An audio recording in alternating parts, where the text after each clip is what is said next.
Welcome to another episode of the Straight Edge Game Room, where today we're going to be looking at Disney's Aladdin for the Sega Genesis by Virgin Games.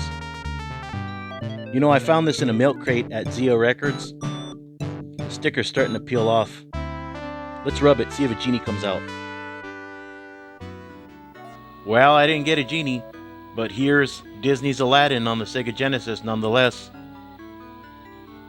As you may have noticed in the backdrop, I do have other Disney titles, and in the future I will review more Disney games, but just to be clear, I'm not a huge Disney fan, and I don't support a lot of the stuff that they've been promoting in recent years. This show doesn't serve as a political show, but I do have personal convictions, and I cannot get behind a lot of the stuff that Disney has been putting out there. But I will review this game unbiasedly, and I will merit it where merit is due. I did see Disney's Aladdin in the theater as a kid, and this video game does capture the look and the feel of that movie quite well, and it looks fantastic on the Sega Genesis. Though they got a little lazy with their presentation, you start off with just text, and the cutscenes, if you can call them cutscenes, are very meager, and there's not a whole lot to them, but it more than makes up for it with the gameplay. The graphics are a feast for the eyes. Each sprite is beautifully animated and well detailed, and it looks a lot like an animated cartoon. Virgin Games did a spectacular job of making a 16-bit video game look as much like the movie that it represents as it possibly could, and it's one of the best looking games on the Sega Genesis. The gameplay is competent and responsive, but it's not perfect. There are some times where I think the hit detection could have been better, especially when you're swinging that sword. It feels you have more accuracy hitting enemies with the apples than it does fighting them at close range with the sword. And when you do run out of apples, you're back to using the sword. It looks like Virgin Games snuck in a few things from other Disney movies. I believe that's Kaa from The Jungle Book. Here in the dungeon, I think that's Sebastian? What did he do to end up here? The world needs to know. And being that this is a video game, you have to forgive that it cannot follow the movie to a T, so they took some liberties.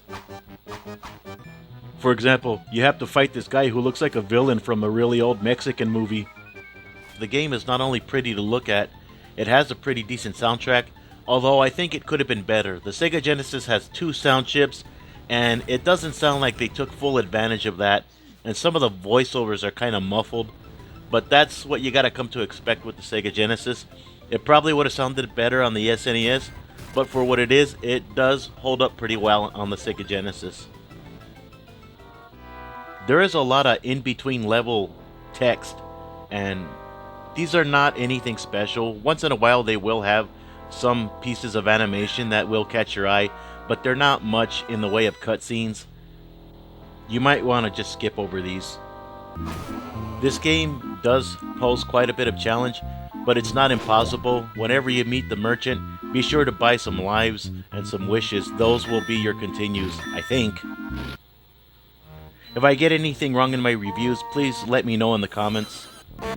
I can't say there's a whole lot of replay value to this game. You can beat it in one short evening, and the levels don't offer too much of exploration, but I can't complain for $4. Disney's Aladdin is a fun little adventure game, though the fun is short-lived. However, you can't complain too much because it's affordable and you can find it just about anywhere.